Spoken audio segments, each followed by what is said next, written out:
from WBNE. Howdy, yokes. Before we get started, we want to let you know that this episode is brought to you by all the wonderful people who support us on Patreon. We even have a new patron this week. Sydney King has come back. We love you, Sydney. And we thank you so much for rejoining our Patreon. Patreon's this fantastic service. If somehow you don't know about it, if this is your first time listening to this show, it is the #1 best way to support Bacon and Eggs. Basically, it's a voluntary subscription service where you choose an amount of money that's comfortable for you, and you make a monthly pledge to donate to the old cause. And in return, you get bonus content and bonus episodes and whatnot. And it's all through our Patreon. So there's a link for it in the description. You can check it out. It's a really simple and easy to use service. It's at patreon.com/baconandeggs. If you like it, it would mean a lot to me if you checked it out. And we appreciate all that you do to support us. So thank you so much for listening. Thank you so much for donating. And let's get on with the show. Howdy, yokes, and welcome back to Bacon and Eggs. I'm Tyler Carlin. And I'm Ethan Hill. And today we're spinning the web.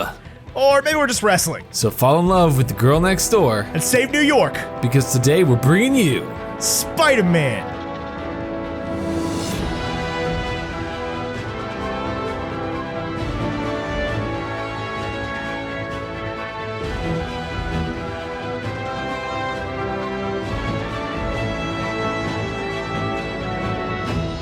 Spider-Man. You seen that TikTok that's like I think it's Kingpin from Into the Spider-Verse, and he's just like, it's not always about the money, Spider-Man. You know what it is about? The Mets, baby. Go Mets. Yeah, love the Mets. Hit a home run. Love the Mets, baby. Go Mets. All right. I have not seen that TikTok, but you bringing that up, literally the first thing that I was going to say was going to be about the Mets. Really? Yes, the guy that throws the crowbar at Green Goblin and is like, you mess with one of you New York, you mess with all of New York. Is wearing a Mets hat. A Mets hat. Love the Mets, baby. Go Mets. Go Mets. It's like all over my For You page. I don't know why.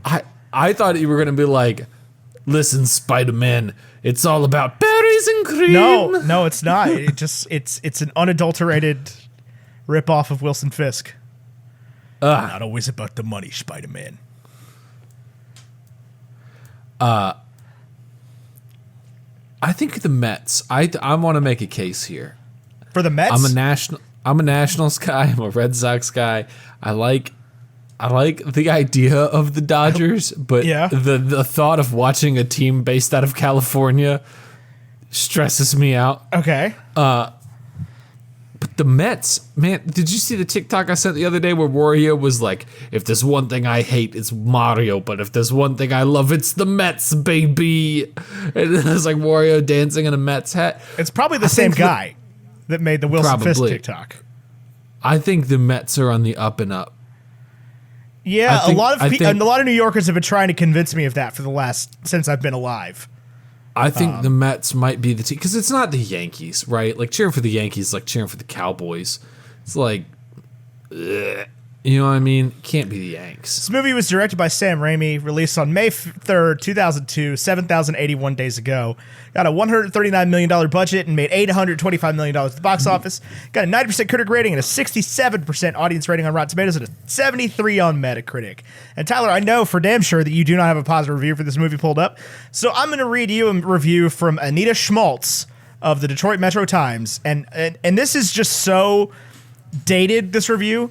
Anita Schmaltz says, maybe having such a big budget and being able to afford so many computer effects, which aren't so hot anyway, crippled the creativity of this film. Ugh. Imagine saying that today about a superhero movie that cost $139 million. They'd be like, how did they get it done with so little money? It's incredible. With such little. How did they pay Tobey Maguire $75 million? And do the rest of this. Honestly, if this cast was in a movie today, I think Willem Dafoe would probably be pretty cheap, but like James Franco and Tobey Maguire would not be coming to this movie for less than $50 million. Are you kidding me? Tobey Maguire, I think, would do this movie for like a bag of M&Ms. He was in Gatsby, which we thought was great, but apparently and a lot of people didn't. Yeah. I guess James Franco would probably do this on the cheap. Yeah. I don't know. And Kirsten Dunst is worth Cheers. literally nothing. Rosemary She hasn't done Harris, anything in a decade. How are you gonna get Octavia Spencer was in this, so there's your Octavia budget. Spencer and Elizabeth Banks, I think, are your highest gets. Maybe J.K. Simmons. And Joe Manganiello. The guy that plays Flash. Yeah. He's a big he deal. somebody? He's in a lot of stuff. He's he? in a lot of like fandom, like a level deeper than we are type stuff. Yeah, you get Octavia Spencer and Elizabeth Banks to star in a Marvel movie these days, and you're like, wow, that was a get, guys. That was incredible. That was a movie. All right, give me a positive review, and then give me a you review. So I've got a review here from, let's see. I've got a lot here. Ooh, Lee Patch at the Herald Sun in Australia says, Spider-Man. A perfectly cast Tobey Maguire leads from the front with a surprisingly textured performance for a blockbuster. And to back up, he receives some co-stars Kirsten Dunst and Willem Dafoe, and the electric direction of Sam Raimi is equally effective. 3.5 out of 5 stars. You couldn't hold on to Australian there. Like, no, I know. You can hold It's your the liquor names. better than that. The names threw me off. You started sort of Australian and ended up like, on behalf of the Peaky Blinders. On behalf of Do you fear death, Jack Sparrow? the affair death, Peter Parker. Do you fear death, Peter Parker? Here's my overall consensus on Spider-Man. Your overall consensus. Yeah. Internal, like my overall feelings on how this movie fits into the greater Spider-Man universe, which I would say covers the 8 films that have come out since, including this one, So the 3 of films. these, the 2. Yeah, 3 Raimis, 2 Garfields. I'm sorry, there's 7 films. 7 films. 2 Garfields, 2 Toms, and then Spider-Verse, yeah. Is that 8 or 7? I can't That's 8. count. 8. Yeah. Okay. I would say that you have in this movie fantastic filmmaking. I don't know that I could rank them. I think if I did, this would be number 4 overall. Like just off the top of my head, you've got Spider-Verse, Spider-Man 2, the first Homecoming, and then this. Okay. So on a scale of 0 to 100. We can get into the finer 90. points here in a minute, but 90. 90. 90. Yeah. Oh boy. Man, I got bad news for you. You don't like this one. No. This is a 55. Hard disagree. This is like the ramshackle bastard offspring of like the first Michael Keaton Batman and 10 Things I Hate About You, with about half the grace, a quarter of the punchlines, and 0 of the Seal.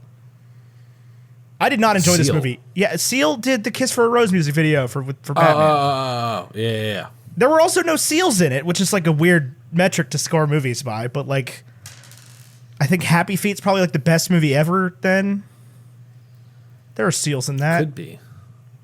I think What so. movie has the most seals? I don't want to look that up right now. But yeah, this is right down there with like Talladega Nights and Emperor's New Groove for movies that I think I probably should have just never watched again.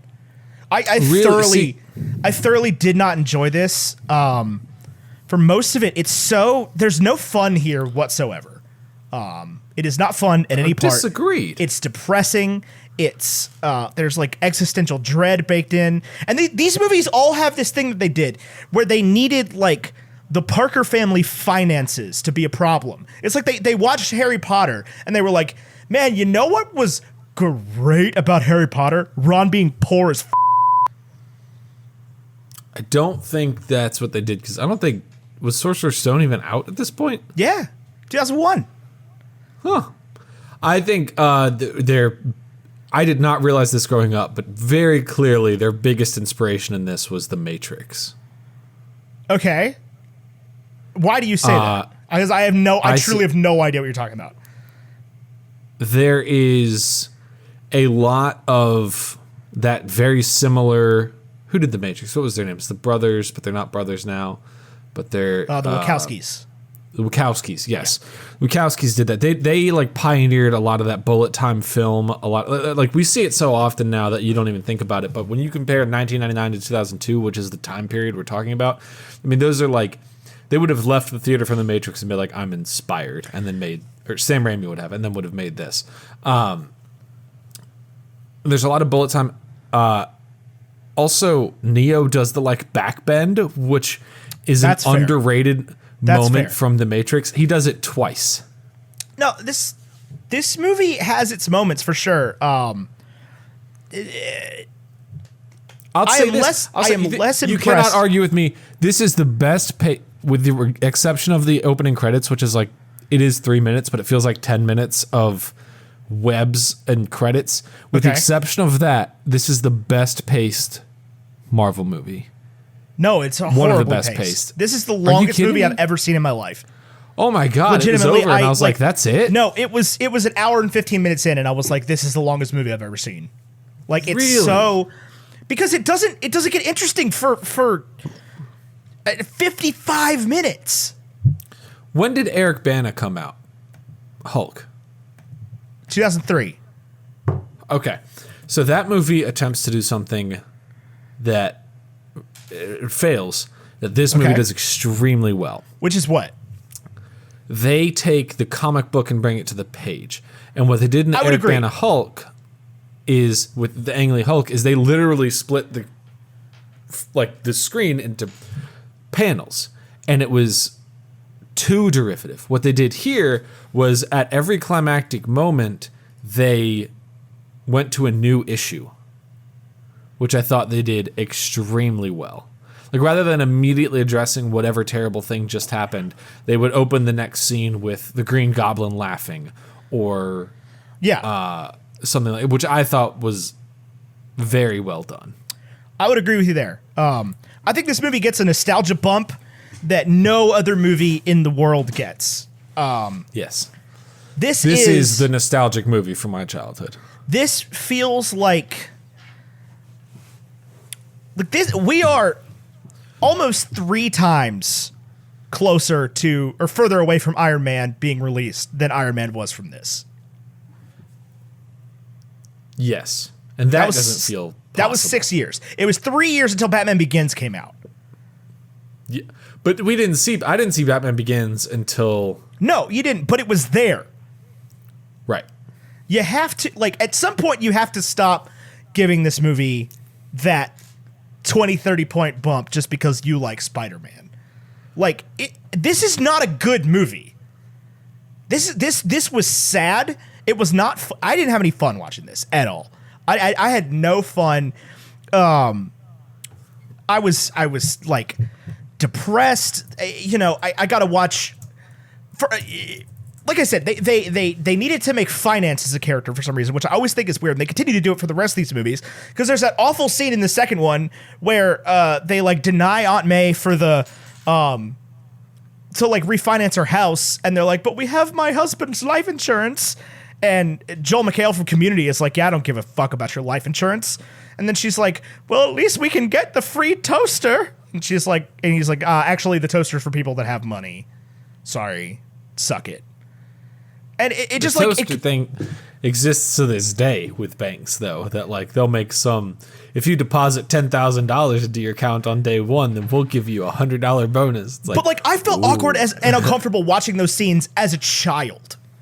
Yeah, I feel that. Like, and so it's the opposite of what Pixar does, right? Where they try to put cool, funny jokes in to make the movie cool for adults. And instead they're like, you know what adults want to know about? Other people being poor. That's what they want to hear about. That'll make the adults into this. It's 2002, man. We just had the worst tragedy in American history. They need a real pick-me-up to think about somebody else being poor in New York. I don't get what this movie's going for at all. We're bolstered by a performance from J.K. Simmons that I love, and a performance from Willem Dafoe that I find myself less infatuated with over time, honestly. Not his fault, though. I think it's the disagree. writing. I think it's the writing. I The script think- here I did not like. Just in I general. think the direction from Sam Raimi is better than the script from whoever wrote it, which I think is also Sam Raimi. The direction is fantastic, and the camera work. There are so many camera moments in this film, and I'll think of two specifically because they're small scenes that I think you will even respect. With your highfalutin, if it's not the lighthouse featuring Willem Dafoe? Robert Pattinson and Willem Dafoe, then it's not cinema. That's not how I feel in any way, and I've never said that. I've never made that claim. There are two instances that I love. The way Sam Raimi uses mirrors in this movie. Okay. The first one is when Peter wakes up, and he's there's two things here. One, he's superimposed onto somebody else's body, and you cannot tell, which I think is well done for 2002. Two, the way that the way they teach the audience that Peter can see without his glasses, to me, is a filmmaking decision that was like, that was cool. Where they put the glasses in front of the lens and it gets blurry, and they pull it down and it gets in focus. To me, that was like, oh, that's cool. That's a neat little trick, and you just taught me everything I needed to know without any words, without Tobey Maguire having to say, oh, I can see now.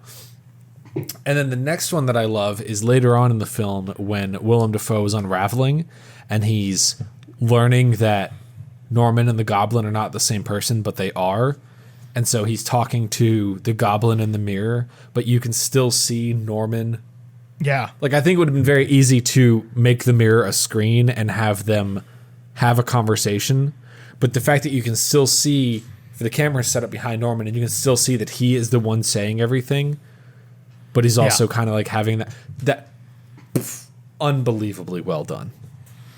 It's good. There are great moments like that, and then there's the scene where he first learns to use the spiderweb powers. Yes, and go Web, go. No, it's not even that. It's not the writing. Like that's a charming scene that I remember to this day. It's the camera work there is horrendous. I mean, they've got Tobey Maguire like running sideways in front of like an old driving screen, like they used to use back in the old movies. Yeah. Like it's awful. That scene where he like jumps to the other building and like the camera's over top of him, and we see as he bends backwards, and you see it's horrible. It's horrible. Every time, all the dialogue shots are like Peter Jackson bad. Every time two characters are talking to each other, and like Mary Jane's constantly looking over her shoulder and like making weird faces into the camera, and I have to hear Kirsten Dunst talk. I don't know why you hate Kirsten Dunst because so much. she's so bad at acting. She's so bad at acting. Every line she says in this movie where she goes, they told me to get acting lessons, and I was like, yeah, probably for the best. Yeah, her facial expressions are just like, I'm sitting there watching this movie. I'm like, they let this person play Marie Antoinette, a queen, and she's just like, listeners, I'm making the Kirsten Dunst face where she's just the whole time. I did think there's a funny moment. So I think it is important to note that Batman Begins comes out in 2005. Batman plus Robin with George Clooney came out in 1997, which is only 5 years removed from this. That was better than this. No, it was not. Don't you dare. The Clooney one, no. Sorry, no.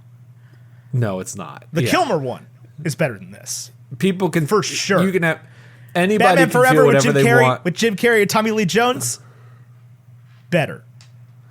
But this is better than like Superman 3. Yeah. When people talk about campy, I think of Keaton. No, not Keaton Batman. Not Burton Batman. Do I think of Burton Batman? I think of the Superman films. I don't think of this. This, to me, you don't get Iron Man without this. I think you do. I truly think you do. I don't think you get Iron Man without Daredevil. I think you get Iron Man without this. No, you don't get Iron Man without this. And you don't, but you do get... You don't get Iron Man without Spider-Man 2. Well, yeah, but you don't get Spider-Man 2 That's a properly without good this. movie. And you don't get... But you do get... This is the interesting one. Regardless of all those, The Dark Knight would have happened. Yes. And you don't get Iron Man without The Dark Knight. It was the same year. Sorry, you don't get Iron Man without Batman Begins. Oh, I think you do. I don't think Jon Favreau even saw Batman Begins. I'm certain he did. I'm certain he did, but... when they were like, yeah, Sam just finished these 3 movies and then Christopher Nolan made a Batman movie. We've tapped you to make this obscure superhero film. Right, but they clearly had to be like, look, you're allowed to write it good, like Christopher Nolan did. Like, you're allowed to hire somebody to write it good. Yeah. You can have actors say lines that don't sound awful. I don't know. I was so disappointed by this. I literally, when it came on, I was like, yes, I get to sit down and watch a movie that I know I like. And then, that was my experience, and then I enjoyed it for 2 hours. And then 30 minutes in, I'm just like, I am sad, and I still have to watch Uncle Ben die. Like, I'm very sad about all this. Like, I don't need to watch MJ's dad abuse his wife. Like, I don't need to watch any of this. There's none of this is required to make a superhero movie, okay? None of it. None of what happens for the first hour of this. The movie gets good when he puts the mask on and does the montage when they're, like, interviewing people about Spider-Man. That's a good scene. That's when the movie gets good, and that's 58 minutes into the movie. Jonah Jameson shows up at, like, the 1 hour mark. Yeah. That's what I'm saying. This movie is weird until then. It's painful to watch. It's sad. It's depressing. It's exactly like the Santa Claus. This is better than the Santa Claus. Yeah, it is. But it occupied that same brain space for me. Like, I was just sad watching it. I guess I wasn't sad. I don't know. There's a funny moment. This is what I want to talk about in terms of campy. There's a funny moment very early on where they're at the museum and they're touring the spider exhibit. And Peter points out to Harry, hey, that's the world's largest electron microscope on the East Coast. Why is this in the spider exhibit? So they can look at spiders. They can look at spider DNA. Electrons? They can look at spider DNA. You don't need an electron microscope for that. You need a much less powerful microscope for that. Maybe. What do you know about microscopes? I know that cells are much larger than atoms, which are much larger than electrons. Is that what an electron microscope is, though? You're 100% certain. I would think, and I could be wrong, but I would think if you have the largest electron microscope on the East Coast, which is like, why can't it be the largest one in America? I don't know, or in the world. Why? Because it's 2001, Tyler, or 2002. They needed to say Eastern Seaboard. It was important for them to say Eastern Seaboard. They were all about that. They did the same thing in Monsters, Inc. life. The next year. They did, yeah. They were like, oh, we've got the Eastern Seaboard today. Yeah, Eastern Seaboard coming online. And I think that was the last time I ever heard that phrase. An electron microscope is, and this is what I thought it was, which is why I was questioning your logic here. An electron microscope is a microscope that uses a beam of accelerated electrons as a source of illumination. To see what? Microscopic stuff. How microscopic are we talking? That's not the point. Yes, electron microscopes are used to investigate the ultrastructure of a wide range of biological and inorganic specimens, including microorganisms, cells, large molecules, biopsy samples, metals, and crystals. This is why I feel this way. You can look at a cell, and maybe to get to DNA you need the electron microscope, but a light microscope, which is like you use in like science class, but probably nicer, can magnify things up to 2,000 times. An electron microscope can magnify something 50 million times. Okay. You're so inside of something at that scale. This says 10 million, not 50 million. Well, oumnh.ox.ac.uk. So the Oxford University Museum of Natural Ellipsis says electron microscopes go up to 50 million times. Okay. I've got a if you go to the Wikipedia page for electron microscopes, you'll see a diagram on the right side of the screen that I thought was a vacuum, like a vacuum cleaner at first. Dang it. Okay. So if you Google what kind of microscope can see DNA, the like answer on Google is electron microscopes. Suck it. You got me, Sam Raimi. 19 years later. But like, you, why does you, okay? So you want to talk about garbage, such as why did they need an electron microscope to look at spider DNA? I want to talk about why did we have to watch Peter be like, "You're not my father. Stop acting like it," as the last thing he ever says to Ben before Ben dies. Because you got to show that like Peter's going through. He kills a guy in the next scene. I, 28-year-old Ethan Edgehill, don't need to watch that in my children's comic book movie. Because it doesn't matter. I know Uncle Ben's dead. Okay, when Tom Holland comes on screen in Spider-Man Homecoming, I don't need him to be like, "Oh, my uncle died, but they told him he wasn't my father, isn't it?" I don't need that from this movie. I don't need those kind of feels from this movie. I'm just trying to watch fucking Spider-Man. I do not want existential dread. I want pictures of Spider-Man. Okay, but you said you liked Batman Begins? Yeah. He doesn't just like he doesn't say to his father at all that you're not my dad, because he is his dad, right? That scene, less hard to watch, 100%. When the dude comes out and actually kills his parents? Yeah. Oh, man. And I watched that infinitely closer to the murder of my own father than I did to this. I do have some challenging information for you, Ethan. Okay. At September 21st, do you remember 2021? Do you know how old Tobey Maguire is? Probably 45. You're close. He's 46. Yeah. Marissa Tomei is only 56. That stresses me out. Yeah. That stresses me out. Me too. I will Honestly, say, it's the most disturbing thing about the Tom Holland Spider-Man movies that they were like, we need to make Aunt May hot. She is 26 years older than Tom Holland. Yeah, but she's not like Rosemary Parker, whatever her name is, that plays May Parker. Looks like she's 1,000. Like Aunt May should be 1,000 years old. Who I know was that Aunt doesn't May make any sense, and they would be like his parents' age and not grandparents' age. Yeah, she should be within a few years of the mom. But also, by the time that Tobey Maguire was in this movie, he'd already been playing a high school student for like 10 years. So, what high schooler was he playing prior to this? Pleasantville, I think that was like 94 or 96 with Witherspoon. He was in the Cider House Rules. He's been in other movies before that, for sure. He was like an established actor. Yeah, that's why it was like a big deal that he was in this. Yeah, but he was already like a high school kid in those movies, and those were way before this. He looks old in this movie, is what I'm saying. He looked old when I was, 8, 9.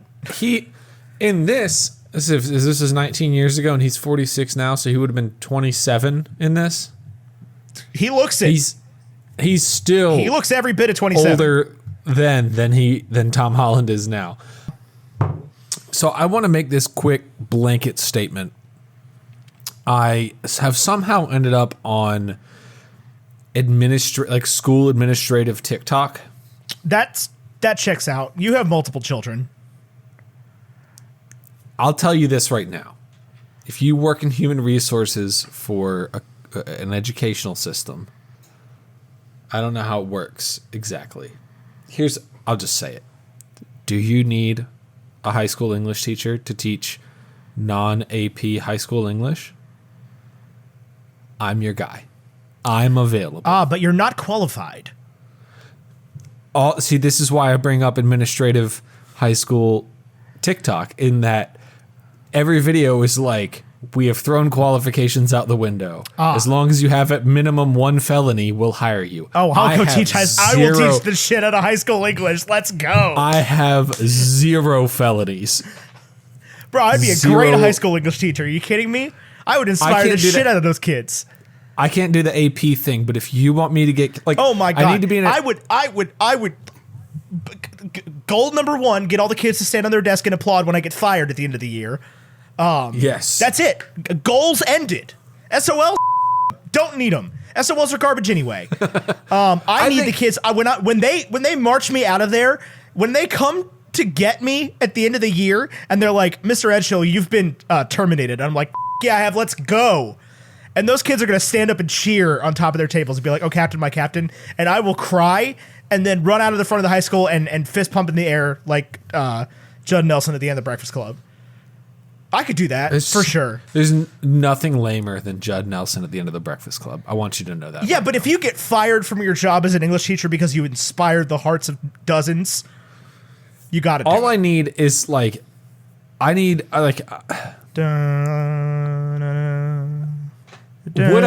I like, here's the thing, school district, you have the funding, you don't have the teachers.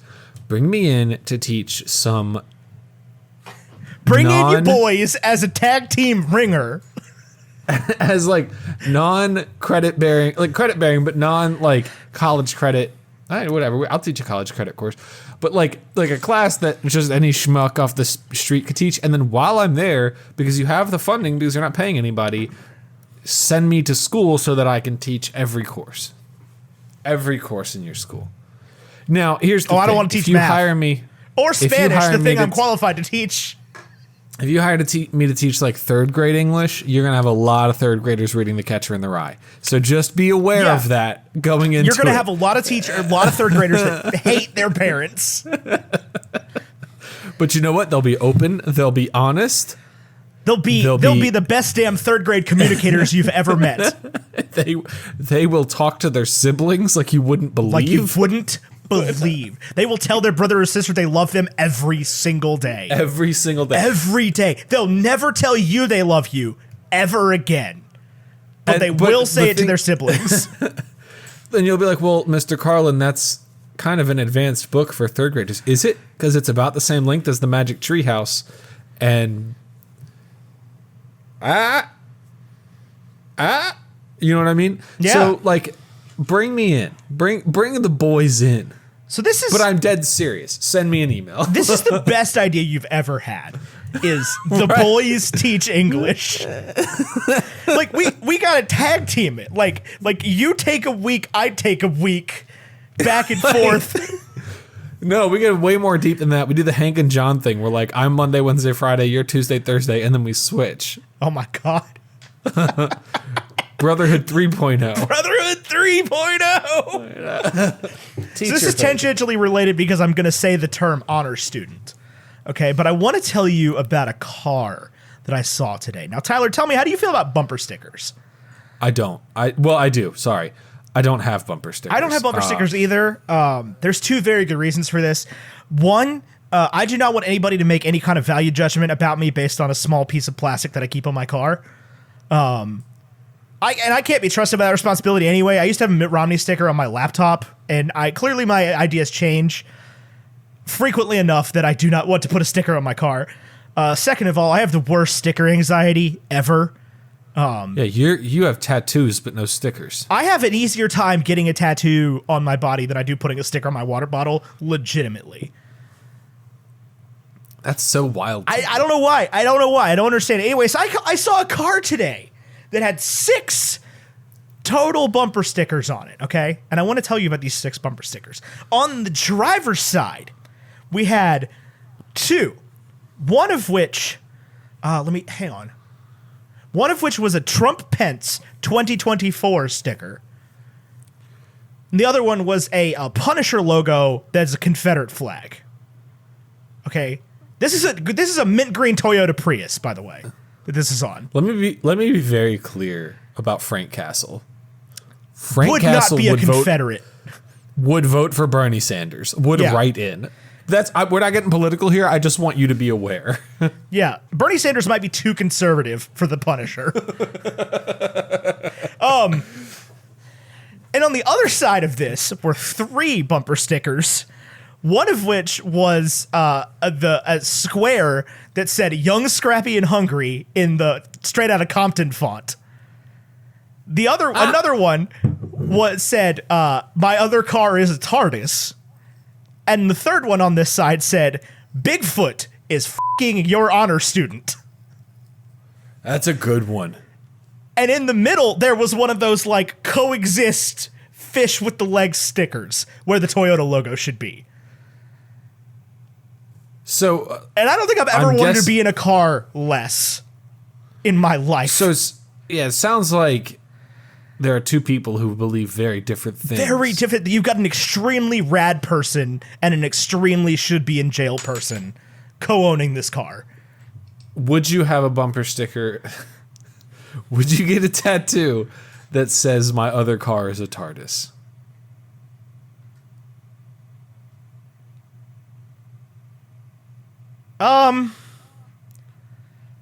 No. I think I'm mostly done getting words in my tattoos. Would you get I got a few options for you. Would you get a Dalek? Would you get a TARDIS? Would you get a bumper a tattoo that says my other tar is a Cardis? My other tar is a Cardis. I did see a guy, there's a guy on TikTok that does sticker tattoos, like tattoos that look like stickers. Look like stickers? Yeah, I've seen that. Yeah, there's one that goes around that's Trogdor every now and then, and I didn't even ever really watch that, but like I would get that. Homestar Runner? You're not a Homestar Runner guy? I'm not a Homestar Runner guy. It wasn't really my jam.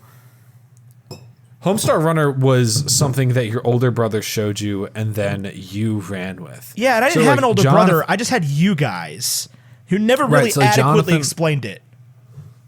Jonathan shows you Homestar Runner, but then it becomes your obsession. Do you remember in the early days of the internet when there were like animated websites where they were just like, I can't even think of what they were. So like Newgrounds.com? No, not Newgrounds. They were like, they had like a cast of characters like Homestar Runner, but they were like extremely violent and raunchy and like gross. And Happy Tree Friends. Happy Tree Friends, stuff like that. Yeah, they did the Streetlight Manifesto music video. Yeah. Do you remember that era? Yeah. I was on the internet then. It was your options were that or Red vs. Blue or Homestar Runner or Newgrounds.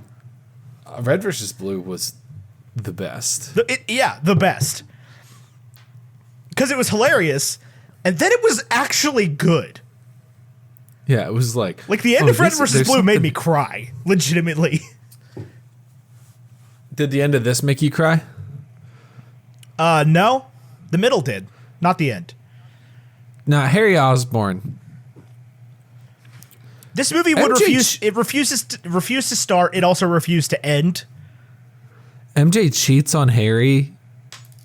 Like, nobody will tell Harry anything. I get why he's a little resentful. Yeah. I get why he's got, like, I'm going to be a villain vibes. Yeah, and then they don't really turn him into a villain.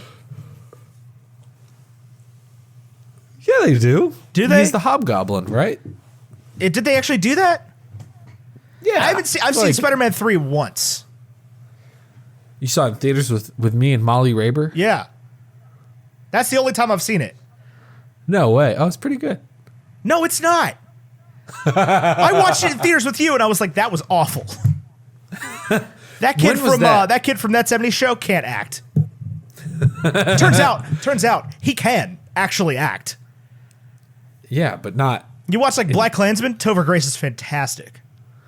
Yeah, but he's not this. He's not Venom.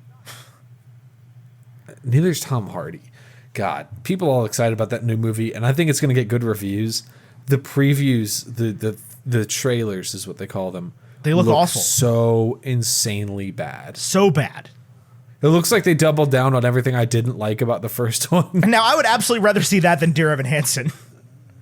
Yeah, 110%. Dear Evan Hansen looks unwatchable. Unwatchable. Got it 44%. We're not covering that on this show. Next week, we are covering Twilight, which is... Gotta be worse. Gotta be worse. I'm going to read the book between now and then. I'm actually going to do it. I might. How long is it? How long is that audio? Thicker than you think. I believe, because the book is like a tome. Yeah, hang on. I'll be right back. I'll grab it. Okay. To tell you. You have like a physical copy of the book? I think he has it. Ethan has been a Stephanie Meyer stan for 20. This is the Tennies episode. But Ethan has been a Stephanie Meyer stan for as long as I've known him. One of the tattoos he doesn't talk about often is his Stephanie Meyer tattoo. It's just her name, like it's like her signature, but it's like there's no like Twilight references or anything, but it's there. And it's kind of cool, you know, because he met her at a meet and greet and she signed, and then he went and got it tattooed. So it's kind of like this little homage. This piece of shit is 498 pages. When did you buy it? I can't hear you. Oh. That's nearly 500 pages. What's up? When did you buy it? I didn't buy it. These are Caitlin's. It looks like you bought it. This looks like it would be 700 pages. Oh, so it's like Bible paper? No. It's thick. Oh, the other way around. The other way around, Yeah, it's like cardboard. Yeah. It's like my daughter's books. It's a board book. Ooh, the chapters have titles. I like it when chapters have titles. I'm currently reading... There's a quote. The first page is a fucking quote from Genesis. Is that the hash browns this week? Is Ethan reads the first chapter of Twilight? Is that the hash browns? No, I was told to give it back because Caitlin was literally about to read it right now. No way. She just finished watching New Moon, I think. Is that the last one? No, it's the second one. This is something that frustrates me is when people are like, I don't know which of the Harry Potter books is Chamber of Secrets. Is that the fifth one? Like, how on earth can you possibly not know that? But then somebody asks me about Twilight, and I'm like, no, I have no idea which Well, there's a which. big difference between those things. Okay, I gotta go give this back. Okay.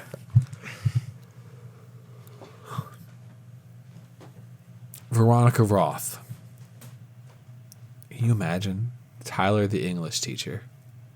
We're reading The Hunger Games this week, guys. It's a prophetic tale. We're gonna split into districts. No, I don't think we'd do that. Okay. What would you teach in your English class? Yeah, I can understand not knowing what order the Twilight books go in, as opposed to not understanding what order the Harry Potter books go in. I will say, despite that comment, I do get Order of the Phoenix and Half-Blood Prince mixed up a lot. Okay. I'm sorry. I can't sleep sometimes. Like, I didn't know we were talking about shitty personal problems. I can't sleep as long as we're talking about shitty personal problems. My like first night in a bed in a new place, I have a really hard time sleeping. And the past 2 nights have been my first night in a bed in a new place. I hate that. Yeah. And so it's like, how do I combat this? This is night 2, but I'm going to be up late, so it doesn't matter. You're going to be up late. Well, I mean, I'm going to be up until like midnight talking to you. Oh, okay. Yeah. And then I've got a 3-hour D&D session after this. Have fun. I'll be asleep. No, I don't have that. And then I'll probably be up like 2. That's been my regimen lately, is go to bed at like midnight. Be up from 2 to 4. Do you think if we were in an interview for this, you know, local high school English teacher collaboration class, and they said, what are your qualifications? And I responded with, I literally played Dungeons and Dragons with a best-selling author. Do you think they would be like, okay, we'll take it. Also, can we read The Kissing Booth in our class? I wonder if there's like licensing for that. I wonder if you can just call Beth on Zoom during the class and be like, today we're talking to a professional author. I mean, yeah. Who's going to teach you to start writing novels now? Because I tell you, that's one thing. That's the big reason I've never written a novel, is because when I was 15, nobody told me that you can just write 50,000 words or 70,000 words. Like it didn't seem like an actual achievable goal. Yeah. I would agree with that. But Yeah. I still haven't achieved it. So like, I haven't, is it an actual reasonable, achievable goal? Because I'm 28, and it's starting to feel like maybe I'm just not built for this. Well, maybe if somebody said it's possible to do, you don't have to have some special chutzpah, some special X factor. That like, I think one of the big problems is that I think you absolutely have to have some special X factor to be an author. Well, to be a successful author, but there are plenty of people who put together. I mean, if you get on indie book Amazon recommendations, like, have you been targeted by that world before where like every other Instagram post is an indie book that you can download for free? No. This happens to me constantly because they always get me because I have some great cover art and some quote that's like, it's like Harry Potter meets something. Anything meets Neil Gaiman. It's like, I think that's just Harry Potter still. Yeah, I think that's just. I think that's Harry Potter and the Prisoner of Azkaban is what you're thinking of. So they'll have that, and then like I'll go and it's free to download on Kindle, so I'll just download it because like maybe one day I'll read it. But the result of that is you start getting recommended ones that are like 15 book series, and each one of them is 1,000 pages long, and nobody has ever read any of them. Right, but when I say I want to write a book, that's not what I mean, though. I know it doesn't. I know it's not. But like, you can because like I would literally be more successful writing porn on Wattpad. Like correct. But I'm just saying those books do exist. One lady got on the internet the other day and was like, if I read 200 books a year for the next 50 years of my life, I only get to read, I don't know, whatever that math tracks out to. 2,000 more books? 20,000? 10,000? 200 times 50. Yeah, my brain just made like chipmunk noises, like radio static in there. 10,000. I can read 10,000 more books. Do not ask me to teach math. I don't remember how to do math.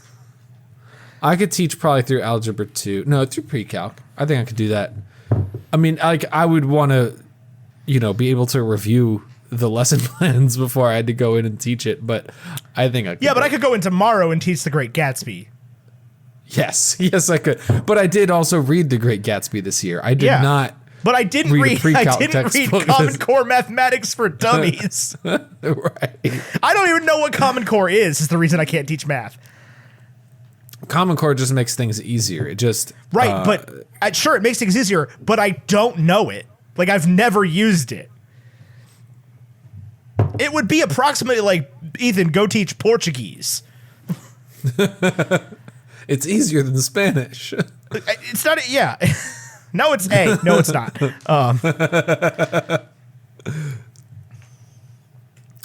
I don't even know what I was talking about, Ethan. Couldn't tell you. Let's talk about Tobert Maguire. So he's going to be in that newfangled Spider-Man No Way Home, allegedly, with Willem Dafoe, allegedly, and Jamie Foxx confirmed, and Alfred Molina confirmed. And Tom Holland confirmed. Obviously. Tom Holland is currently Spider-Man. Zendaya confirmed. Benedict Cumberbatch confirmed. Benedict Wong confirmed. Benedict Wong needs to be in every MCU film moving forward. Robert Downey Jr. probably unconfirmed. I would be very surprised if he doesn't at least have a voice part somewhere in there. That's like, Peter, use the Force. Use the Force, Peter. They did you know that in The Rise of Skywalker, Ewan McGregor's line was added like 2 weeks before it was released? Nice. Yeah. I think it even like, I can't remember the story exactly, but I think it was like in a screening, and after the screening, JJ called Ewan McGregor and was like, hey, can you record this and send it over? That's fucking Obi-Wan Kenobi. The Emmys were last week, and he said that Obi-Wan Kenobi series was good. The Emmys were like last night. Well, it's Tuesday, so they weren't last night. Yeah, they were. They were Sunday night, weren't they? I thought they were Monday night. Aren't award shows normally on Monday? Award shows are normally on Monday. Last week was the Met Gala. The Emmys are definitely more recent than that. I said last week. They were September 19th, which was Sunday night. That's not last week. This whatever. From when this episode comes out, this is the first episode since the Emmys, is what I'm saying. That's this week.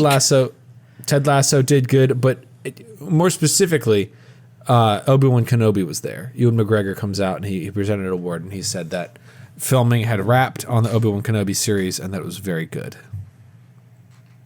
Yeah. Granted, I would be very surprised if he came out and he was like, yeah, we wrapped on Obi-Wan Kenobi and it was utter shit. Garbage.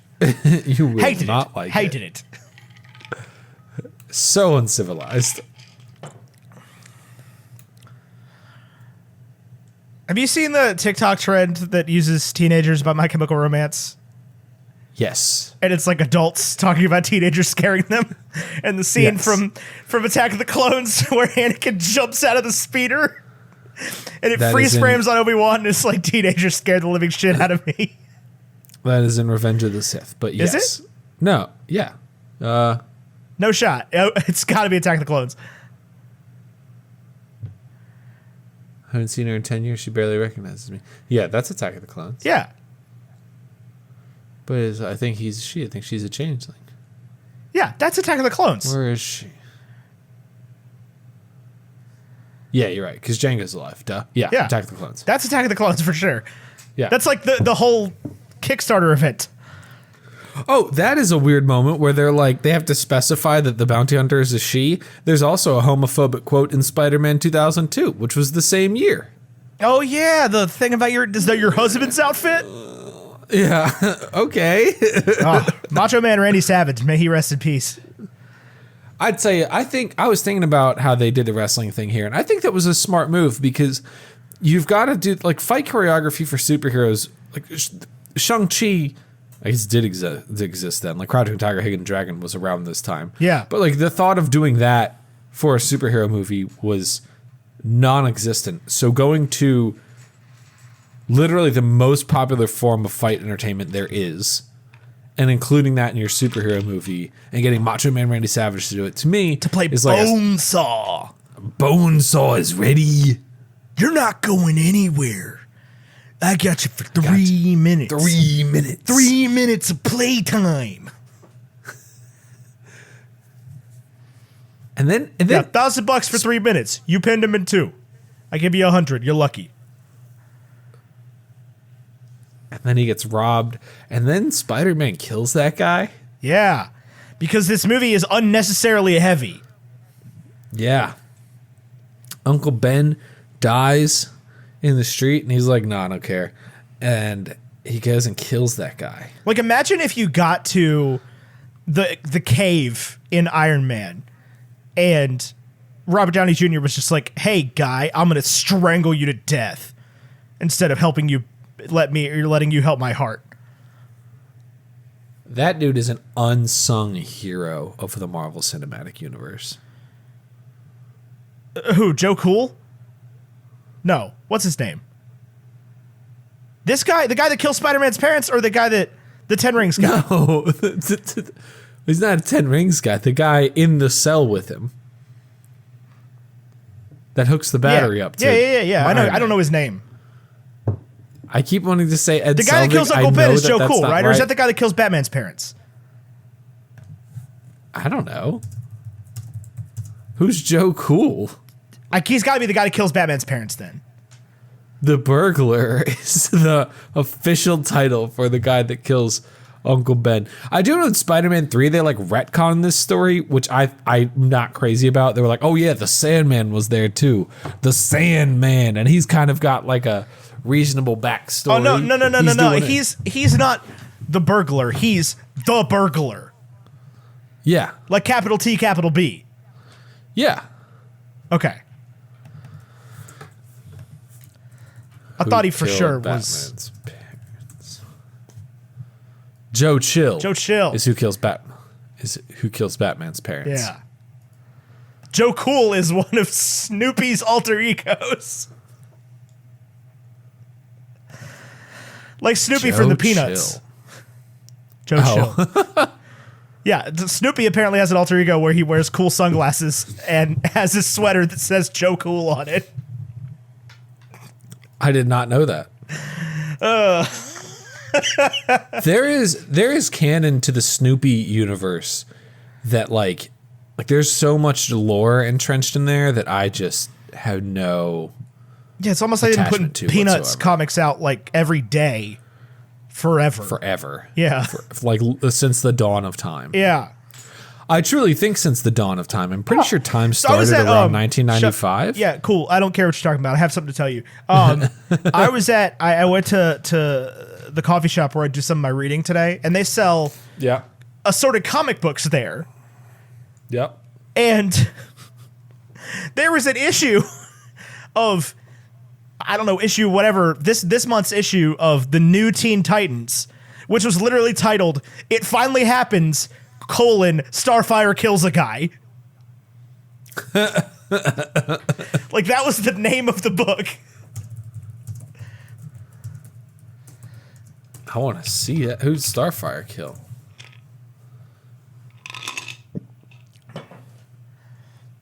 Maybe it's just Starfire Kills. I don't know, but...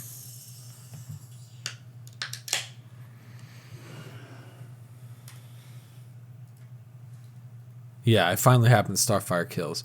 Issue 36 of the new Teen Titans 1984 second series. It's 1984? No, it's 2021. But that comic came out then.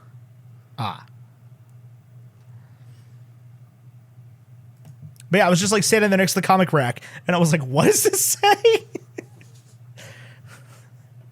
Comics are wild, man. They just keep putting them out. I wish I could. We've talked about this before. I wish I could freaking read comics. I wish I could get into it and care. Yeah, I just can't. There's too many of them. There's too many, and they're too. It's the same problem with the movies and the shows. Is they're too intertwined. They're too. I don't know. I feel like I walked out of the theater from Shang-Chi and I was like, I want to read every issue this character has ever appeared in. And that's just not possible. A, it's not possible. And B, like, the other problem with that, and I don't know if you feel the same way as me, but like, I come out of the theater after seeing Shang-Chi and I was like, I'm glad I never heard of this guy before. Yeah, I loved this story. I loved this story. I loved it exactly as it was presented to me. I don't want to go in with any... Like, I love it when Marvel introduces new characters to me at this point because I don't know anything about them, right? Right, and I think there's this like sort of expectation that if you went and saw Peter Parker in a new movie, if they rebooted Spider-Man for a fifth time since the new millennium, although technically it would be the fourth Peter Parker, but... Well, it'd be like sixth Peter Parker. Oh, yeah. I forgot about Peter Parker and Peter B. Parker. Yeah. And Peter Parker from Spider-Man PS4, if you count that, which you probably don't. I mean, you honestly though, you probably should. Those games are incredible. Yeah. And they're like Agreed. very detailed. They have a lot of story. What I'm saying is if you introduced a character named Peter Parker and there was no Uncle Ben, there was no Aunt May, and he wasn't a high schooler kid from New York. He was like a band kid from St. Louis. Like, it just wouldn't, like you'd be mad. Like, his character has grown to a point where, like, he has to exist. There's only so much derivation that you can make. But surely. So I've been re-listening to the Adventure Zone, which doesn't have anything to do with Spider-Man, but I do think introduces a very interesting point vis-a-vis reboots, because in the 11th hour arc they do in the Adventure Zone balance, they eventually Griffin just stops making them repeat the beginning parts of this like time loop they're in. Yeah. And that's what Spider-Man Homecoming does. And Spider-Man Homecoming is important for that reason of like, Uncle Ben's already dead, right? Like, I do not need to watch Uncle Ben die again ever, right? Because they've proven now that they can have a successful Peter Parker having Uncle Ben die off screen. But they also prove with Spider-Verse that they can do it differently. and still like Yeah. Uncle, Well, they the also uncle proved, they proved with Spider-Verse that they could totally make a Miles Morales movie. Marvel's just cowards. yeah. Because he's Disney's still cowards. Marvel made the movie. Like, no, they didn't. well, I mean, Marvel licensed the characters. Sure, yeah, they licensed the characters, whatever. Kevin Feige didn't have anything to do with Welcome to the Spider-Verse, or Into the Spider-Verse. Right. That's what I mean by Marvel. Like, not lowercase m Marvel, like, you know what I mean. Capital Kevin M Feige. Marvel. Yeah. The MCU are cowards. They won't put Miles Morales in a movie as Spider-Man. Because I guarantee you they're still not going to do it. I would not be surprised if they did. They set it up in Homecoming, right? Like Because Aaron Davis is in it. Aaron Davis is in it, yeah. So, and he mentions Miles. Yeah. So, Well, he mentions a nephew. yeah. Aaron Davis is what is he? The Predator? The Prowler. Prowler. That's what he is. Yeah, not the Predator. That's a good movie. Yeah. But also, they wrote themselves out of ever having to do a Miles Morales, though, with Aaron Davis, because Aaron Davis is like, man, I got a nephew. I don't want these guns on the street. So, like, Aaron Davis is out there protecting his nephew so he doesn't have to fight crime. Or fight for crime. But I think it's very easy to imagine Aaron Davis, like, I think you could easily write that into his character. You definitely could. But I don't think they're going to. I truly don't. I hope I'm wrong. I really hope I'm wrong. That they're going to do their own, but I truly think they're going to do their own, like, Spider-Man multiverse without Miles Morales. Just 3 Peter Parkers. I think that's a missed opportunity. But I'm with you. I think they will. But if Emma Stone shows up as, like, Spider-Gwen, or, like... Emma Stone can't show up as Spider-Gwen. Why not? Because she's dead.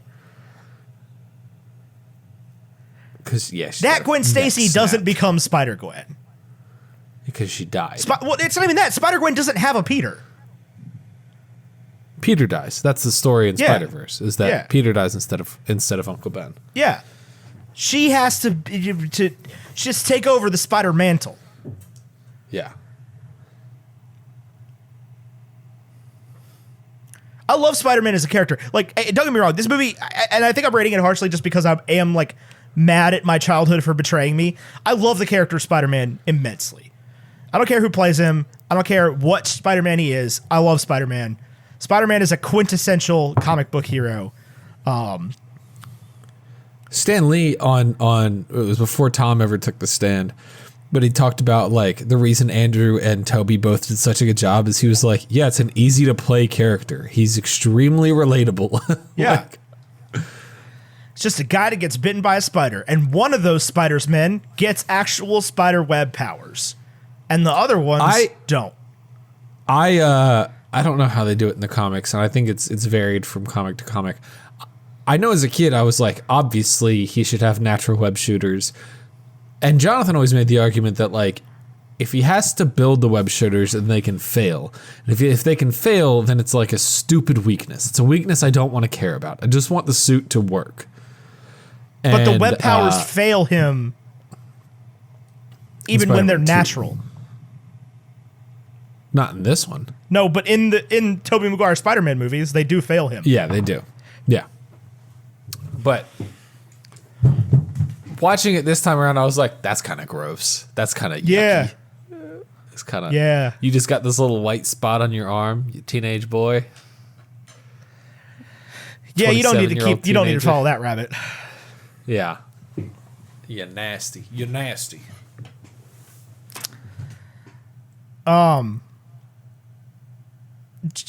J.K. Simmons as J. Jonah Jameson is such an underrated character.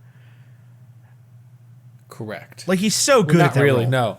He's so good at it that 20 years later he was cast again. So I wouldn't call it underrated. That's fair. But, like, he's such an integral part of these movies. Even though he's not. Like... No, but he makes like an interesting commentary, especially for young kids, that I think is important. A lot of people don't realize, like, J. Jonah Jameson has been, as a fictional character, pointing out media bias, and the person behind the story is a human being writing a story. Yeah. since since forever. And I think that's such an important theme to display. Yeah, and it's almost like Stan Lee and Jack Kirby were huge flaming liberals since the dawn of time, and definitely wouldn't write the Punisher to be a freaking like cop sympathizer. He definitely was not a cop sympathizer. God. Definitely wouldn't have been a Confederate sympathizer. No. He's from New York, isn't he? They're all from New York. What would it take for you to sell New York City? I think this one does this group of Spider-Man movies, with the exception of Spider-Verse. This group of Spider-Man movies does the best job of New York as character. The Raimi ones? Yeah. I don't know that I agree. Well, it's not Tom Holland. You don't think it's Tom? You think it's not Tom Holland? I guess he does one of them in DC. He does one in DC and one out in the boonies in Long Island. Right? Yeah, like Staten Island. Or like whatever. the fact that you see, not Staten Island. Can you imagine Tom Holland on Staten Island? Staten Island. Like Pete Davidson's there, just like, bro, Spider-Man. Are you kidding me, bro? Yeah, so like I was outside last night and Spider-Man came flying past the house on his webs, right? Have you seen? You're gonna have a rough 8 months.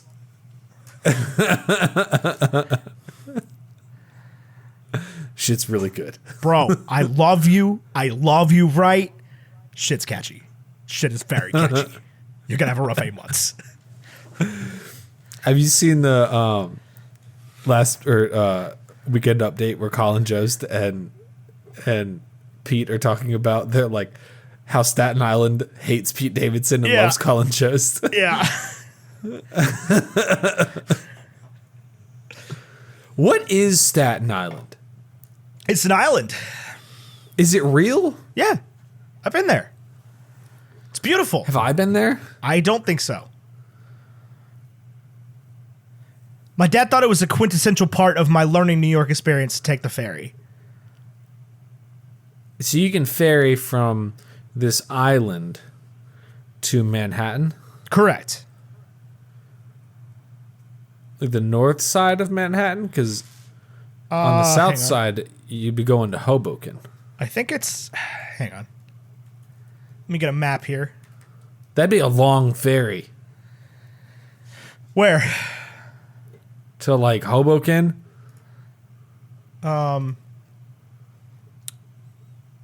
Specifically to Hoboken? Probably, yeah. Staten Island is south. Directly south.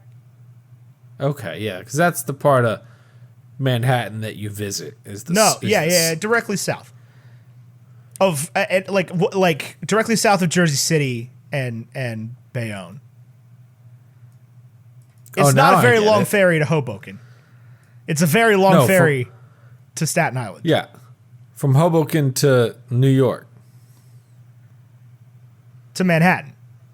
Yeah. It's not a very long ferry at all. No? It's a very short ferry. I don't think there's a ferry. I think you just go across the bridge. Or the tunnel. Oh. The HRBT? The Holland Tunnel or the Lincoln Tunnel. Hoboken is between the Holland Tunnel and the Lincoln Tunnel. And we need to stop talking about New York or I'm going to start falling into the accent. What, where Ethan talks like his dad? Yeah, he talks like his dad. Stops being able to say the word dog. What's the word for dog? Dog. Dog. Dog. Yeah. D-W-A-W-G. Dog. Yeah, Staten Island it's a big island. I mean, it's not as big as Manhattan. It might be bigger than Manhattan. It's not as long as Manhattan. But it has... It's definitely not bigger than Manhattan.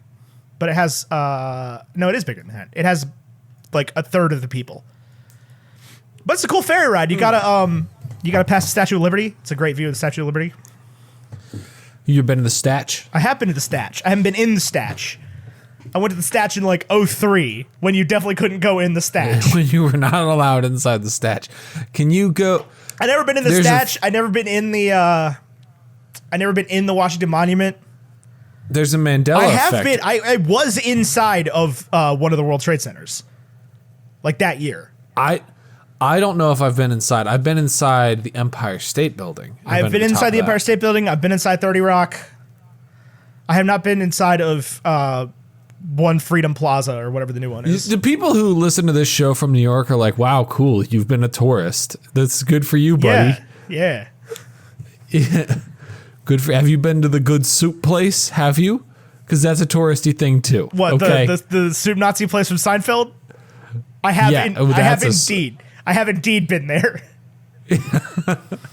I don't know that I've like gotten out of the vehicle and walked over to whatever is there now, but I've been on a bus that said that's the soup Nazi place. Yeah. And then I said, "Oh, cool! I know that episode." Yeah. Yeah. They would be like, I mean, what is a non-touristy thing to do in New York? Hey, have you ever gotten Starbucks in New York? There That's isn't. what the There locals isn't do. one. Is the thing. Right. Like you could go see Downtown Theater. That sounds super touristy. No, like not Broadway. Yeah, that's like, yeah, I went to New York and we saw some off-Broadway shows because we're like real deal Yeah, tourists. go to We see a do, show at like, the Public. like if you can find the McLaren's pub, that's when you are like, I've truly escaped the tourists. I mean, you go to Now, granted, Brooklyn. McLaren's. Like you go to Brooklyn. Yeah, you guess you could go to Brooklyn. That would be Or not as Queens fun to as- not go to a Mets game. Go to the Bronx and not go to a Yankee game. Go to Staten Island for literally any reason. Do you think we should go to a Mets game? Yeah. Yeah. And like buy in?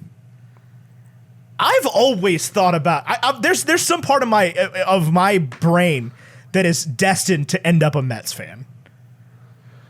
Because Because I like know my cousin Rachel. as soon as I think about the Mets, I get this like longing to be part of it. Yeah, I don't so know. my cousin Rachel is she lives in Boston, so they've always been Red Sox fans, but they've also been like real deal Mets fans. My grandfather is a Mets fan. You know how like when stadiums go down and they build new ones, you can like buy part of the brick from the original stadium. He's got Shea Stadium brick. He's got Shea Stadium brick. That's fucking cool. Honestly, that's really Yeah. cool. Yeah, and my father-in-law has oh my God, what was the name of the freaking old Washington Stadium? Robert F. Kennedy Memorial Stadium. RFK. Yeah. Yeah, he's got the RFK brick. Man, they need to put the Washington football team back at RFK. They need to put them anywhere else. No, they need to be inside the city. They need to change the Yes. colors to red, white, and blue and buy in. Yes. Here's my thing. I think you should put them on the mall, and the Washington football team plays between the Lincoln Memorial and the Washington Monument. And the Washington Monument. Like, get rid of the mirror pond. Get rid of that place where like grown Build a men football play ultimate stadium. It's frisbee. about the Mets, Build a baby. football- It's not about the money, Spider-Man. It's about the Mets. and change them to the Washington Metropolitans, and like I telling you, the best one I've heard so far was DC Sentinels. it's not going to be Sentinels. I know, but that's so good. Change it gonna to be- DC. It's going to be the Washington Red Wolves, almost guaranteed. That's so lame. I know it is. awful. I want the Hogs. I'm still. I don't want the holding out Hogs for that. either. Warthog's a gross animal. At least it's got history with the team. So it's got, like, you cares? can maintain some of the legacy. I cares. Now I'm currently wearing the old team name. Hey, bud. You don't deserve a legacy, okay? The Washington football team is not deserving of a legacy. That is one of the top 10 worst fan bases in sports. Disagreed. Because I've been to games at that stadium. That is a disgrace to football. Listen, when you spend your life near a college town and you go to college games, it's just not the same. And then you're going to be like, well, it's not how Packer games are. Packer games are the exception. They're not the exception, though. Okay, they might be for away travel. They might be the exception, but like I know for a fact that that's the weakest fan base in the NFC East. The NFC East should be the four strongest fan bases, though. It's three of them, and Washington. And Washington. I know. It's very The frustrating. Eagles are diehards. The Giants are diehards. The Cowboys are diehards. The Washington. Here's the thing. The Washington football team. People are like, cool football. You sit down at games. I know. Yeah.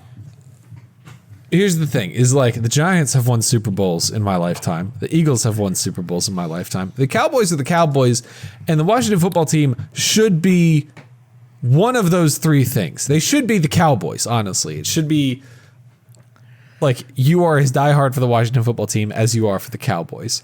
Because they're not winning Super Bowls, so you have to be the Cowboys, right?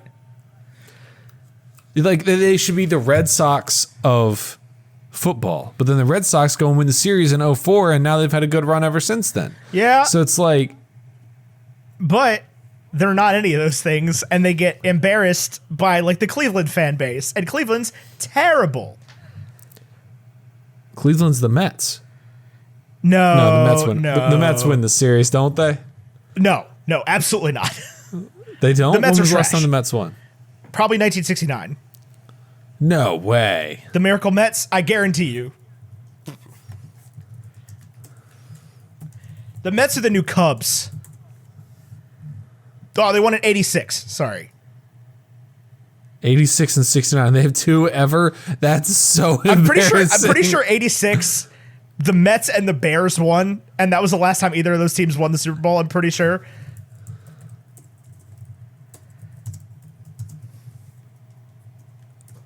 That's so embarrassing. Those are both teams that wear blue and orange. 85. Was the Bears? It would have been played in February of Of or 86. January, I guess at that time of 86, yeah.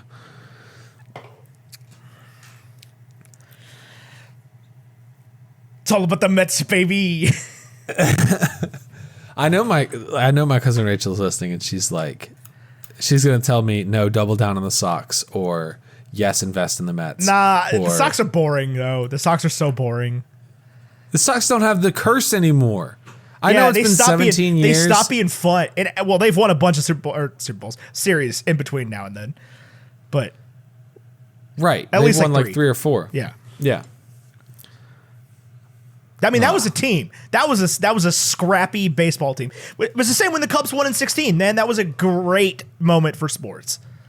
the scrappy baseball team. They had Johnny Damon. I don't think they did. I'm pretty sure he was gone by then. If he wasn't, he was definitely scruffy. That was old scruffy Damon. Long hair. Jesus. Well, yeah, I mean, he had the long hair. Another standout season hit, 304. Is that good? 304 is good, yeah. Yeah. That's 189 for 621. that's the inherent problem with baseball is that like Isn't a that 304 is good good? season is hitting the ball, getting a hit on less than a third of your at bats. Yeah. Slightly less If your than quarterback third, hits a but third of his passes, he's fired. yeah, he does not have a job. Fired. Currently, that it's is the about to inherent not be problem the with- case because there are no quarterbacks out there, but we'll see. I'll tell you one thing. There our are plenty kicker of makes a quarterbacks out 30 there. Cameron Newton does not have a job. I know. And Washington is starting a quarterback from Old Dominion University. He's doing pretty well, honestly. He's the best. It could be. He's It could taking be us worse. to the Super Bowl. It could be worse. He's not the best. He's not even the best quarterback in the DMV, though. Lamar Jackson's got him owned.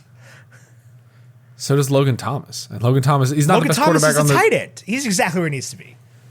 Yeah, he is because he's one of the best tight ends in the league. Especially since he's tall and Taylor Heineke. I mean, it doesn't matter. Why are they? Why is the NFC playing this year? Philly won a game. Yeah, but why are they? They won the first No, game. no, not the NFC East. Why is the NFC in general playing? You think it's about the Chiefs and the Bucks because the Chiefs are in the NFC. I mean, the Chiefs are in the AFC. The Bucks are in the NFC. Yes, sorry. But like that's one of the best football teams that's ever been compiled. Straight up. The Chiefs? No, the current Tampa Bay Buccaneers. Oh yeah, they're gonna win One of the best ever. the Super Bowl again. Yeah. Yeah. I mean, they might not win, but they will go. Oh yeah. Ain't Tom nobody beating that Tom team. is in record form. Yeah. So is Gronk. So is, again, when Rob Gronkowski is your fourth option, Yeah. you're doing okay. In a Bruce Arians coach team, that incredible. They lost nobody on either side of the ball. Incredible.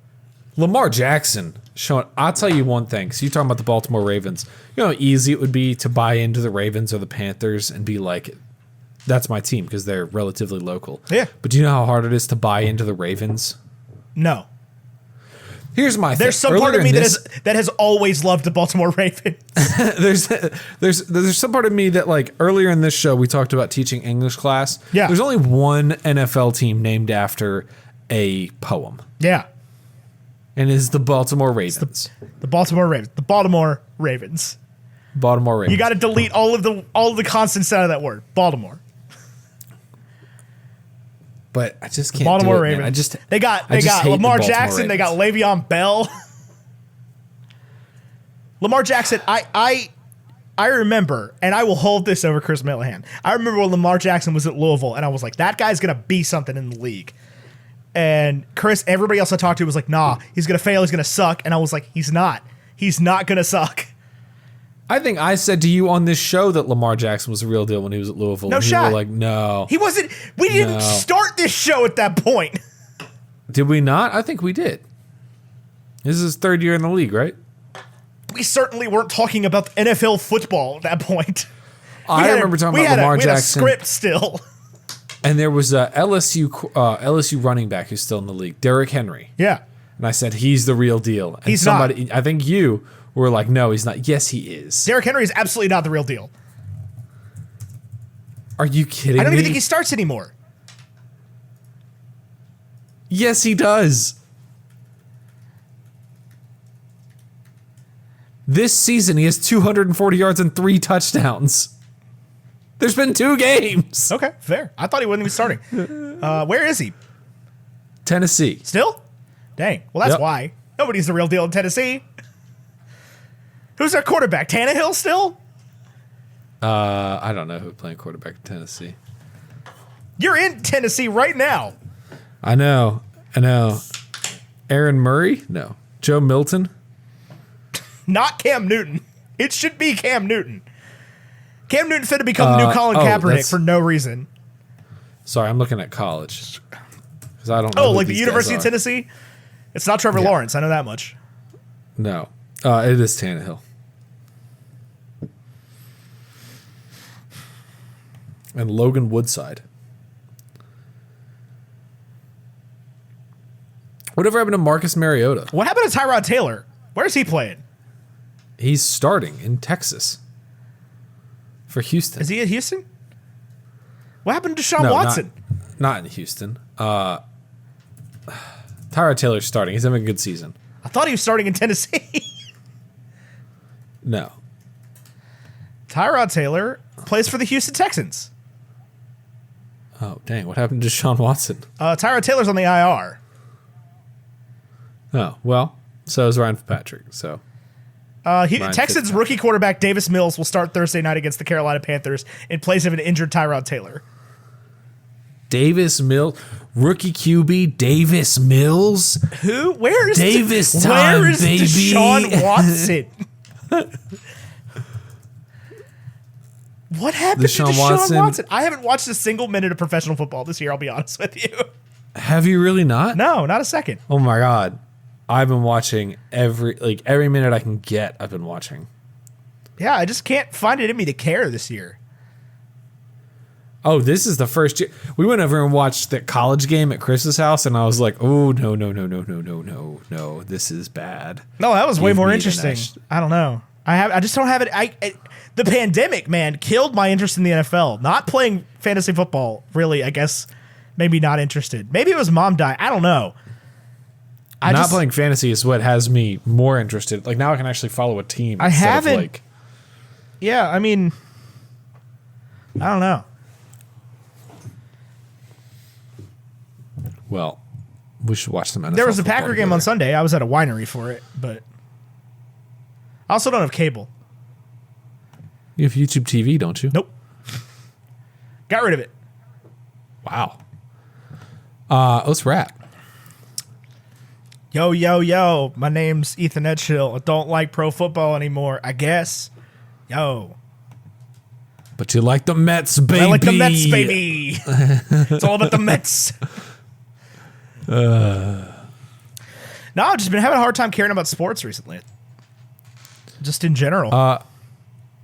Sports has been, like, weirdly enough for me, it has been like maybe it's a, now that I'm a dad thing, it's just become like a very much like, this is time I can enjoy. Yeah. Maybe I'll have to find a new football team. You could like the Washington football team, greatest football team in all the land. Happen. Of course it's not, because why would you like the thing that I like so that we could bond over it? Come on, man. Because if you've ever done that in my entire life, you've just been a dick about the New England Patriots since I met you. So why don't you like the New England Patriots? I go back to Belichick life. Why do I have to? But that's what I'm saying. It's like, why do I have to bend for you? I like the Packers. No, you don't. I've been. You've been talking shit to me for like. You've been talking shit to me for like 10 years about the Packers. Even when we were winning, and your team, the Washington football team, was garbage. But we beat the Packers in Washington. I'll tell you that much. Yeah, and then Aaron Rodgers went off for the next 7 games and made the playoffs, and the Washington football team didn't. Yeah. That's always been your thing, is you get mad when people don't like your team, but you don't support anybody else's team. This is my thing about sports. And me not liking the team formerly known as I was thinking currently known as the Washington football team. That predated you, my dude, by a long time. I've never liked that team ever. Yeah, but you never liked the Mets, and you're about to like them. That's not true. I've never liked the Mets.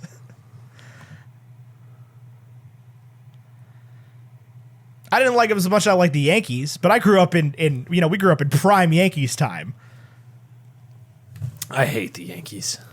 Well, back then it used to be fun to be a Yankees fan. You had guys like Derek Jeter and Alex Rodriguez playing for the Yankees. Guys like Mariano Rivera. Here's my thing here's my thing about football in general and sports in general. The reason that I oftentimes lose interest in sports, especially when I go to live games, is that sports fans are like mean. Like, I don't want to be mean to the fans of the other team. I don't want to be mean to the other team. I love being mean to the fans of the other team, especially if they support the University of North Carolina and are standing in front of me. In Blacksburg. I just can't stand it. It just drives me nuts. It's different in college, I guess. I don't know. It's not different in college. Your fan base just sucks. They don't care. No, that's not the case. Because like there are plenty of Washington football team fans who will go to FedEx Field and get in fight with like Eagles fans and stuff.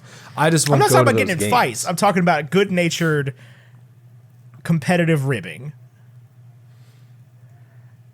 I'm all down with competitive ribbing and giggles as long as like, I don't know. I want it to be fun. I want the whole process to be fun. I don't want the other guy to be like, hey, screw you and your family. It's like, okay. Well, then don't ever go to a Virginia Tech versus the University of North Carolina football game, because those guys suck. Right, but I don't want to be mean to them in that way either. Mean-spirited. No, I'll get back into football, I'm sure. I just kind of forgot the season was starting and didn't like adequately prepare myself. So now I'm just like not ready for football to have begun. I have other things on my mind. Well, such is life. Yeah. I know that got a win in against the Lions and a loss in against the Bills. A handy loss against the Bills. We got obliterated by the Bills. Yeah, it was bad. On Thursday night, yeah. Yeah, played Thursday night and then Monday night. No, they didn't play Thursday night. They were primetime. They were both primetime, though. Yeah. We had a Thursday night game, which was exciting. We never get to see FedEx under the lights. We've been to a FedEx night game. Was it a Packer game? Yeah. I think it was. Yeah. Yeah. It was cold. Yes. But I'd go back. I would go back, too.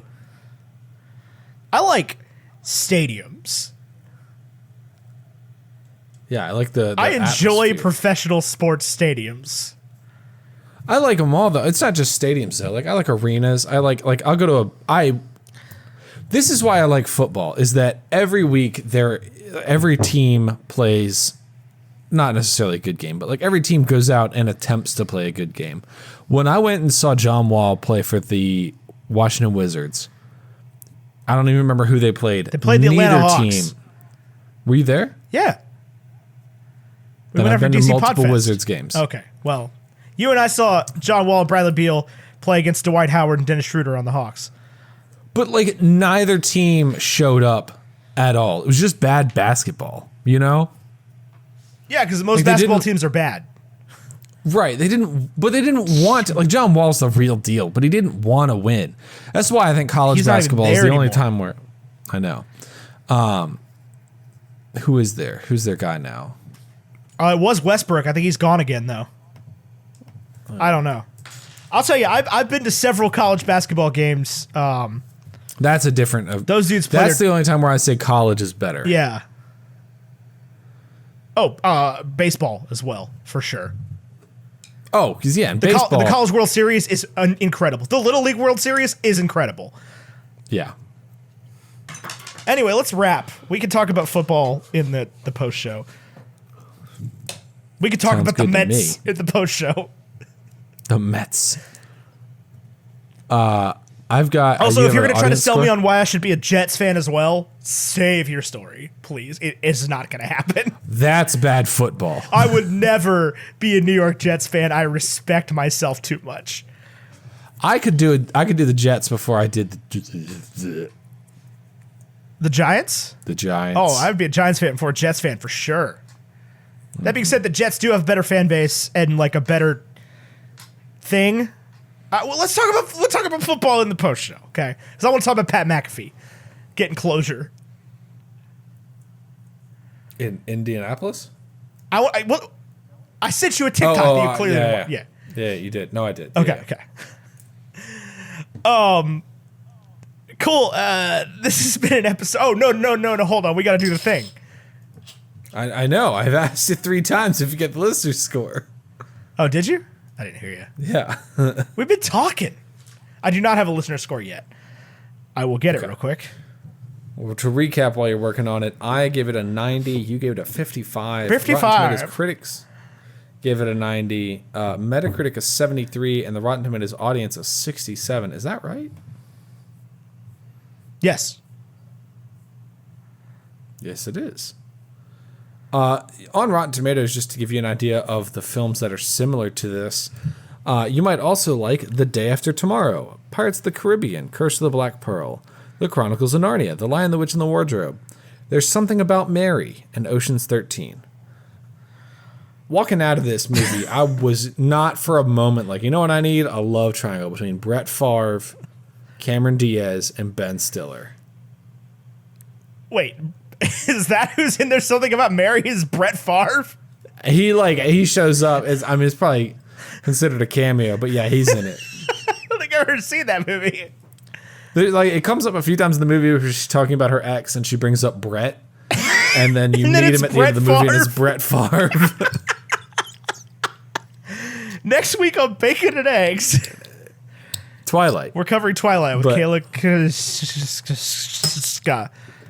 Kashizik.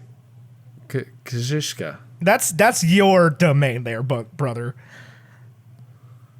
What, pronouncing her name correctly? Yeah. Oh, Chris Elliott's in that movie? Lee Evans? Oh, yeah. Who the hell is Chris Elliott? You know who Chris Elliott is. No, I don't. I just asked who Chris Elliott was. He's that guy. He's that guy that, like, I don't know how to tell you. He's that guy. Was he in That Thing You Do? I don't think Chris Elliott is in That Thing You Do. Because that, Although, as far That as I Thing You know, is Do- the movie that you've seen that I haven't. You know who Chris Elliott is. So who is he? I don't know how to. He's in Osmosis Jones as Bob. He's in Snow Day as the snowplow man. That's actually a pretty good description of who Chris Elliott is. Most notably recently anyway, he's one of like the main characters in Schitt's Creek.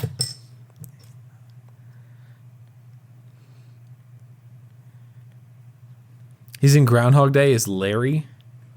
Oh.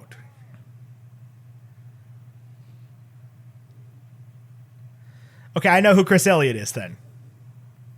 Yeah. He's Mickey Alden in How I Met Your Mother. Man, that is a higher listener score than I expected. I'm surprised you didn't like this movie. That made me sad. This movie made me very sad. I did not enjoy watching this at all. I had no fun. What do you got for me for our listeners? 83. That is higher than I expected. That brings the Bacon and Egg score to a clean 77.5, which rounds up to a 78, which gives us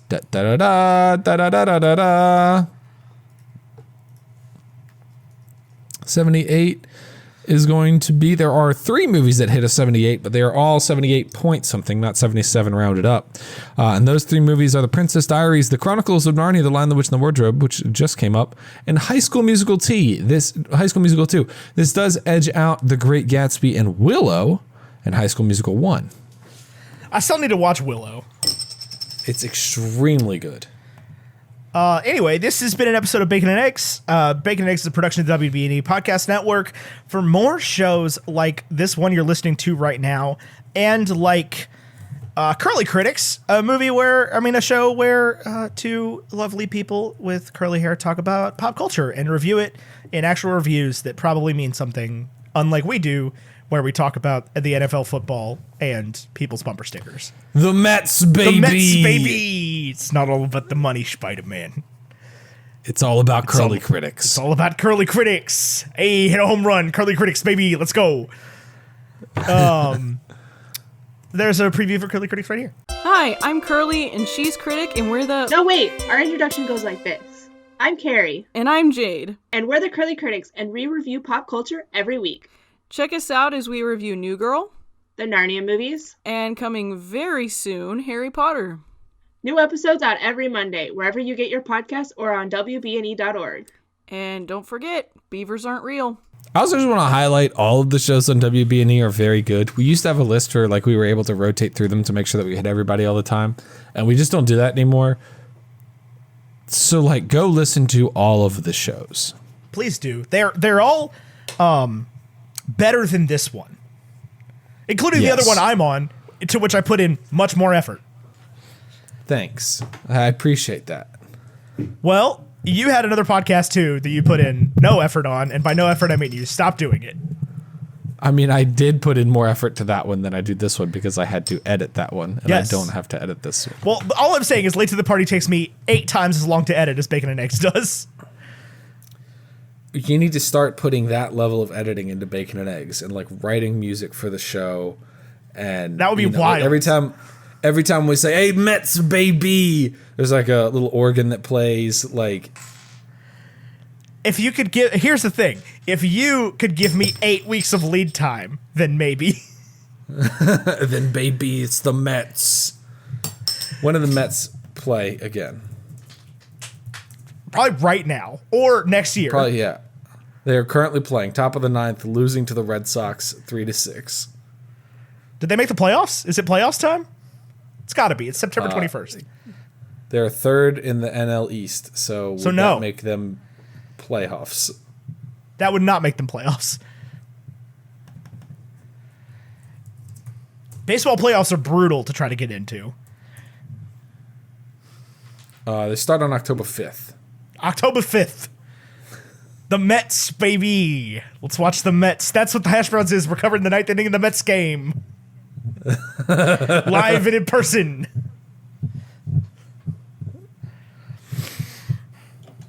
Anyway, this has been an episode of Bacon and Eggs. Our graphics are by Vaishon Brandon at Vaishon Designs on Instagram. Our music's by Andrew Scott Bell, AndrewScottBellMusic.com. I've been Ethan Edghill. He's been Tyler Carlin. And for more podcasts, you can go to WBNE.org or anywhere podcasts are found or sold or given away for free. And I'm Ethan Edghill. He's Tyler Carlin. Until next time, arrivederci.